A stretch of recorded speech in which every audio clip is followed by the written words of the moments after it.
Hi everyone. In this video, we will cover how to perform and interpret the dependent t-test in SPSS. As we talked about in class on Monday, the dependent t-test is the third different t-test that we've learned about this semester. Last week, we talked about the independent t-test, where we had two separate groups of people. We calculated a mean for each group, and we used the independent t-test to see if the two means were or were not different. In other words, we compared two separate groups of people who were measured at the same time, such as comparing the cost of jeans in Baltimore against the cost of jeans in New York by surveying a subset of stores within each city at the same time. Instead, however, we might want to know if scores have changed over time. If we're talking about change over time, we perform a dependent t-test. Whereas an independent t-test compares the means of two different groups of people measured at the same time, a dependent t-test compares the same group of people at two different times to see if their mean changed from time 1 to time 2, or before versus after some treatment. So whereas we would use an independent t-test to compare the price of jeans in Baltimore versus New York in the same year, if we wanted to know if the price of jeans has changed in the same city over time, we could use a dependent t-test. Our first example looks at the phenomenon of the freshman 15, which I'm guessing is something you're familiar with. It's the belief that after you go to college, people tend to gain weight in their first year of college. The question is, does this really happen? You may have personal anecdotes or experiences about this, but what we're going to talk about is a research study that tested whether the freshman 15 is or is not a real thing. In this study, they recruited several hundred high school seniors who were about to graduate from high school, and they surveyed them right before their high school graduation. One of the questions on the survey was, how much do you weigh? Then they went back to those same people 1 year later when they were freshmen in college, and they again had them fill out the same survey, including the question that asked them how much they currently weigh. So for each individual who participated in this study, we know their weight when they were a senior in high school, and we know their weight at the end of their freshman year of college. What we can do is we can calculate the mean of these people when they were seniors in high school, and compare that mean against the average weight of the same people 1 year later after they'd been in college for a year. For this example, we're going to use the SPSS file freshman15.sav. Our null hypothesis always says that there's no difference between the means that we're comparing. So in this case, the null hypothesis would say that the average weight of students in high school was not significantly different from those same students' average weight when they were in college. Another way we could say this is that there will be no significant change in students' weight between senior year of high school and freshman year of college. In the data file, we know a total of 3 things for each individual. We know their biological sex as man or woman. We also know their weight at time 1, measured in pounds, which was when they were seniors in high school. We also know their weight at time 2, also in pounds, when they were at the end of their freshman year of college. To run a dependent t-test in SPSS, we're going to go to the Analyze menu, hover over Compare Means, and we'll see the other 2 t-tests that we previously learned, the one sample t-test and the independent samples t-test. To run a dependent t-test, we're going to click on where it says Paired Samples t-test. Paired Samples t-test and dependent t-test are synonymous. When we click on that, the following pop-up window will appear.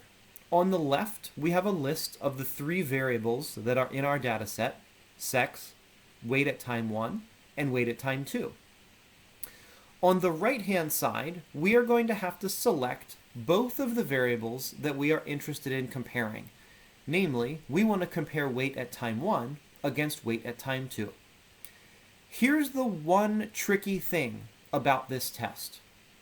We're comparing weight over time, from time 1, which was senior year of high school, to time 2, which was freshman year of college. In SPSS, however, when we move our variables over from the left-hand box to the paired variables box on the right-hand side, we're going to move over our time 2 variable first. In other words, variable 1 is going to be time 2, and variable 2 is going to be time 1. So in this case, we're going to select weight at time 2 first. That's each person's weight in college, and we'll move that variable over first. Then we will move over variable 2 will be weight at time 1. That's all we need to do, but it's important to make sure that we move those variables over in the correct order. Otherwise, it could mess up the sign of our t-statistic, which is important for interpreting our results. Here is the output for our dependent t-test. The first table gives us descriptive statistics for our sample separately for time 2 and time 1.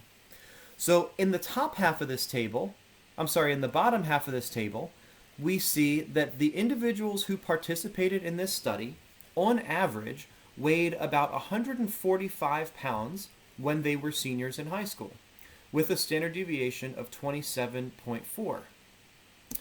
When those same people were in college a year later, they weighed on average about 149 pounds, with a standard deviation of about 28.7. In other words, their weight on average increased by 3.72 pounds. If we look at the paired samples t-test table, these numbers that are highlighted in orange give us the mean difference score, which we talked about in class on Monday, as well as the standard deviation of the different scores, and the standard error of the different scores. So if we were doing this test by hand, we would need to know all 3 of these orange numbers in order to calculate our t-statistic. Since we're doing it in SPSS, however, we won't necessarily need to know those numbers, other than if we want to look at the mean difference score to give us a sense of how much the mean changed over time. In this sample, the average person gained 3.72 pounds in the year between their senior year of high school and their freshman year of college. We don't, however, know if that's a significant difference until we look at the results of the t-test. In this case, our t-statistic is positive 9.36. If we were to divide our mean difference score by our standard error difference score, that's the number we would get. And again, the fact that it's positive is meaningful. It indicates that people gained weight over time. Because we had 605 participants in our sample, we have 604 degrees of freedom. And most importantly, we see our p-value here, which is very, very small, less than 0.001 in fact, telling us that this was a significant change in weight over time. In other words, our conclusion here is going to be that participants' weight significantly increased between senior year of high school and freshman year of college. Here's how we would write up our answer for this question. A dependent t-test indicated that students' weight significantly increased from senior year of high school to freshman year of college. Notice one key difference between our write-up for this question and the write-ups that we saw on Monday in class. When we do a problem like this by hand, we only reported the mean difference score and the standard deviation of the different scores in our answer.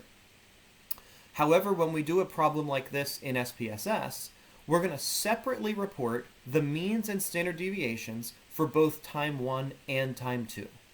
So what you see in blue on the screen right now is that the average person in this sample weighed 145.32 pounds when they were a senior in high school, and those same people weighed an average of 149.05 pounds when they were freshmen in college.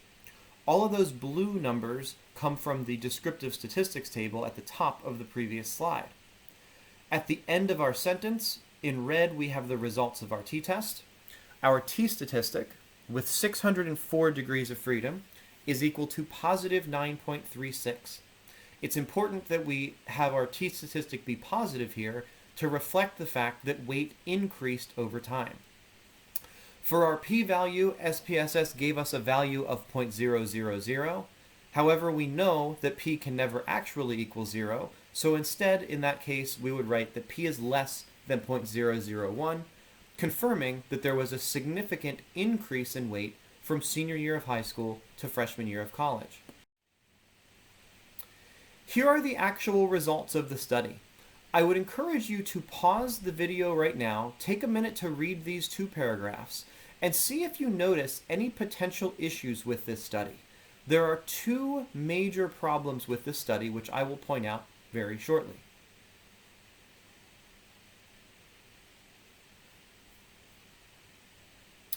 Okay, do we see any problems with this study? First, let's look at how they actually collected their data. They mailed surveys to a total of 1,029 people who at the time were high school seniors. Only 924 of those people actually returned the surveys. In other words, 105 people did not respond to the survey. That's actually not a huge problem. The bigger problem here is how they measured people's weight. They actually had people self-report their own weight rather than actually measuring the participants. So in this case, we were relying on people being honest about their weight when they filled out the survey. This is potentially problematic for 2 reasons. First, it's obviously possible that people might lie about their weight. Second, even if people are willing to be honest about their weight, it's very possible that they don't actually know how much they weigh. Very few people, I think, on any given day could tell you exactly down to the pound how much they weigh.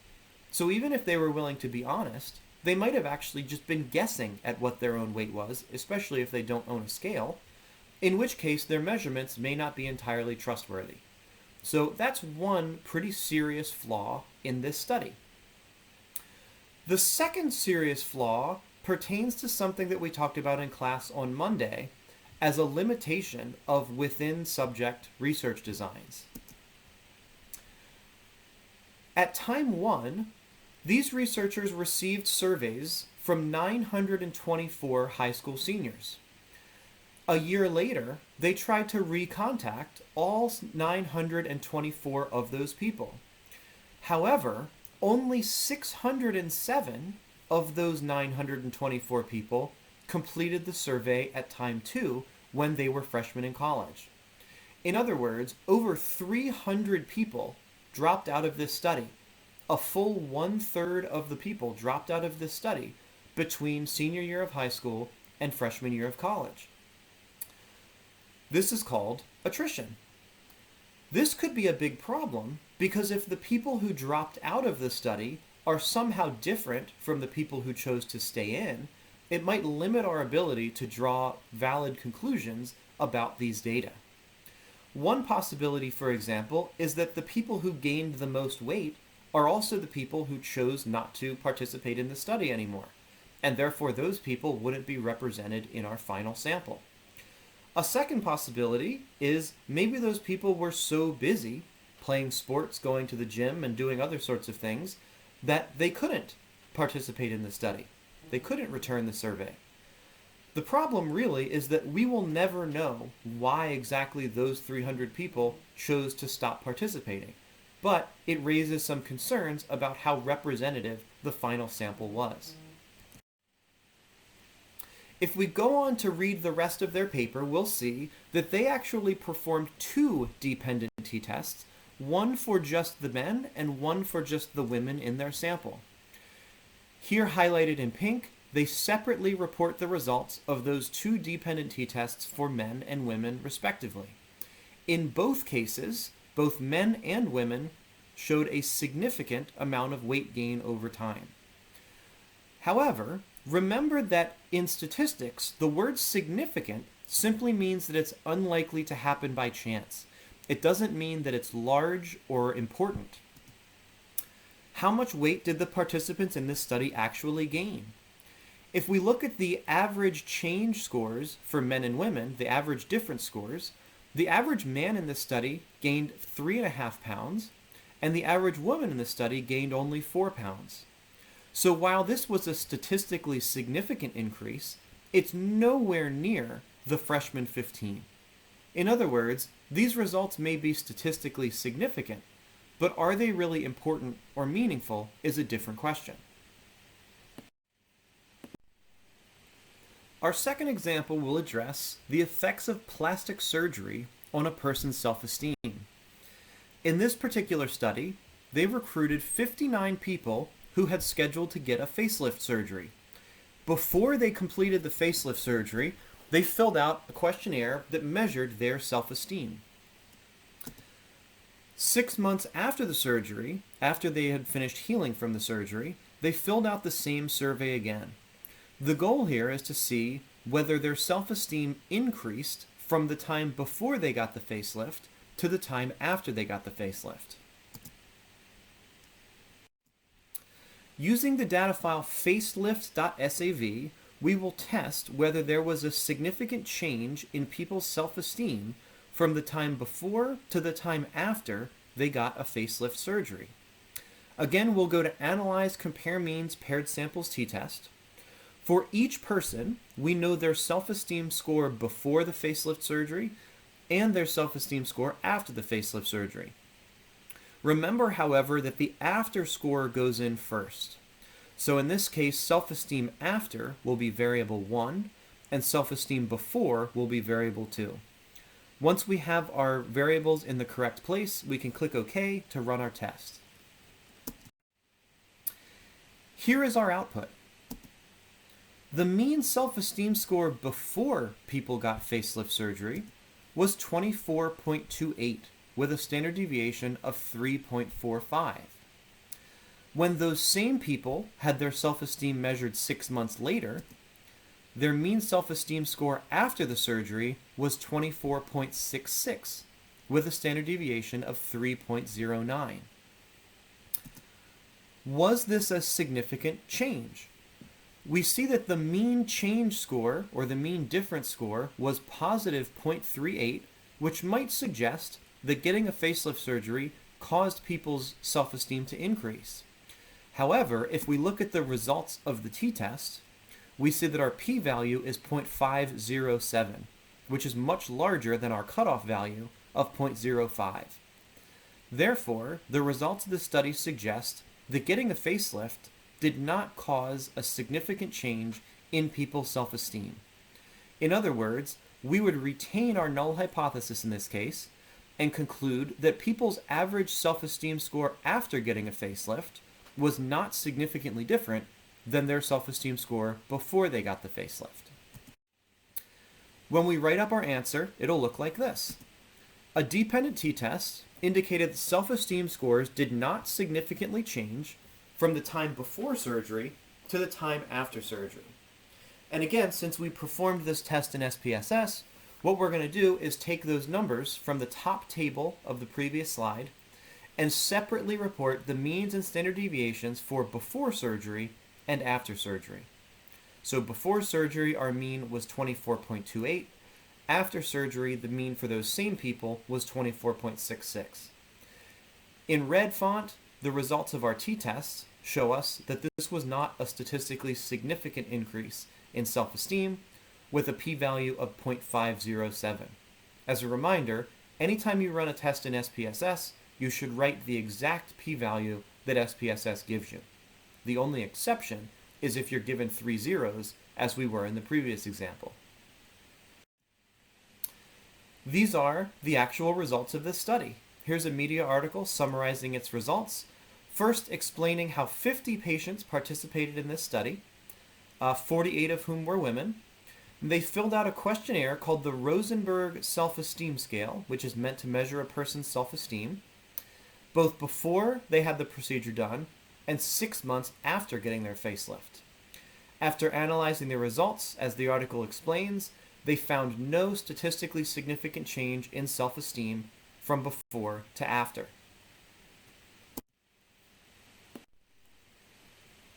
Our last example for today asks whether viewing cute photos actually changes people's behavior. The idea behind this study is that cute things are cute because they warn us that they're fragile. So when you see a baby or a puppy, for example, we know because it's cute that we need to be careful when we're handling it, otherwise we might cause damage to it. Now, the researchers came up with a pretty clever way, I think, of studying this. They had participants play the kids' board game Operation, where you have the little tweezers and you're trying to remove plastic body parts without getting zapped by the metal surrounding each hole. So participants came into the lab and they played the game Operation, and the dependent variable in this study was the number of pieces that participants were able to remove without getting buzzed. After they played Operation, they had participants watch a slideshow that consisted of cute pictures of young puppies and kittens. After viewing the slideshow, they had them play Operation again, and they again recorded for each participant the number of body parts that they were able to successfully remove without getting buzzed. Our null hypothesis here would say that there is no difference in people's performance at the game Operation from before to after viewing the slideshow. In other words, the mean number of body parts that they were able to remove after will be no different than the mean number of body parts that they were able to remove before. Using the data file operation1.sav, we can test whether the number of body parts successfully removed changed over time from before to after viewing the slideshow. For each participant, we know the number of body parts that they were able to remove before and after.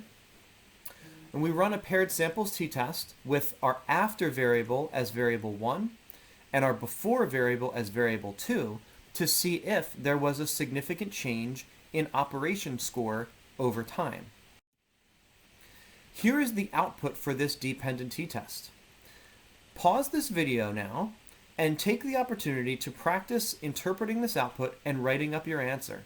To answer the question, did participants successfully remove more body parts after looking at the cute slideshow than they did before? Pause now.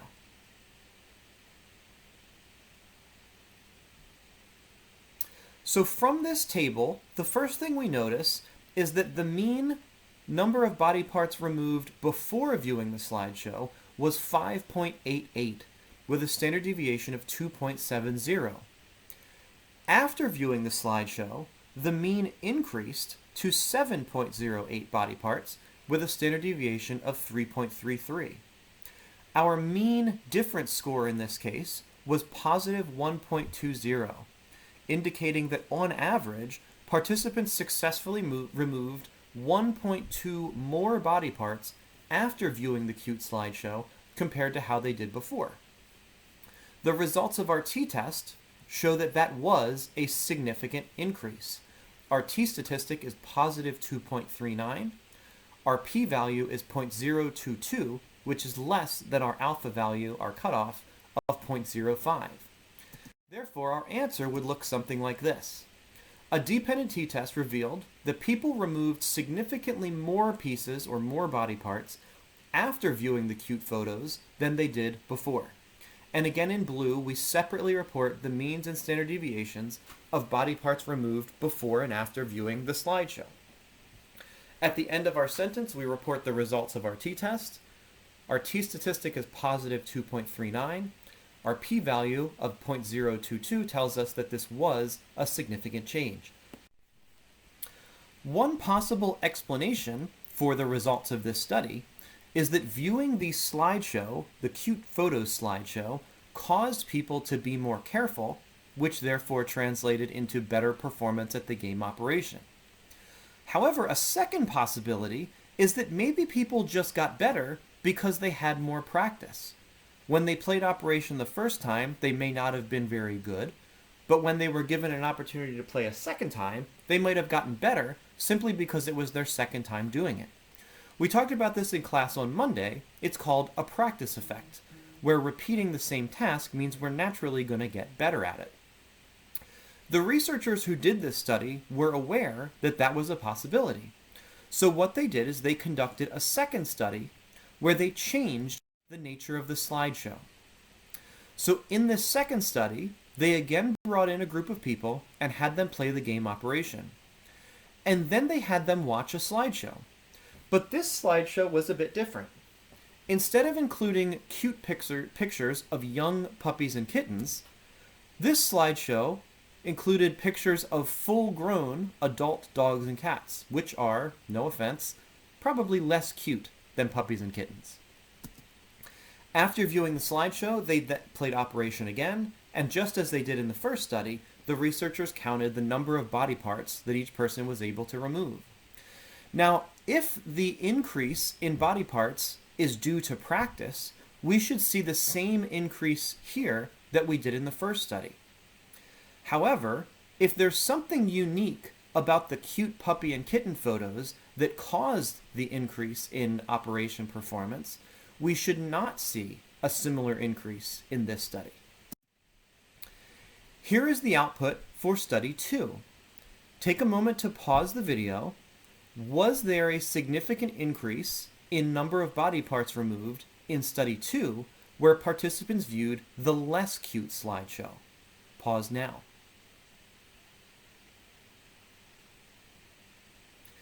As shown in the top table, before viewing the slideshow, people removed an average of 5.33 body parts. But after viewing the slideshow, that number increased to 5.78. If we look at the mean difference score, we see that people on average removed 0.45 more body parts after viewing the slideshow than they did before, which might suggest that they were only getting better because of practice. However, if we look at the results of our t-test, we see that that was not a significant increase. Our p-value here of 0.344 is larger than 0.05. Therefore, while people did get a little bit better from the first time to the second time they played Operation, they did not get significantly better. And therefore, for our purposes, they didn't get better at all. In other words, there appears to be something special about the puppies and kittens slideshow, namely how cute it was, that caused people's Operation performance to increase. So for study 2, we would say that our dependent t-test found no significant difference between the number of pieces that were removed before versus after viewing the slideshow. And again, we have our descriptive statistics for before and after, and we have the results of our t-test. Those are, in fact, the actual results of the study. So here we see each participant was either in what they called the low cute or the high cute group. The low cute group is the group that looked at pictures of adult cats and dogs, whereas the high cute group are the people who looked at the adorable photos of puppies and kittens. What we see in this table are the mean difference scores for each group. And the researchers used asterisks to indicate which increases were or were not statistically significant. For the people who viewed the high cute slideshow, meaning viewed the puppies and kittens slideshow, they showed a significant improvement in Operation performance over time. However, the people who viewed the low cute slideshow of the adult cats and dogs did get somewhat better, but they were not significantly better. In other words, improvement only happened when people saw the really cute photos, not the kinda cute adult photos.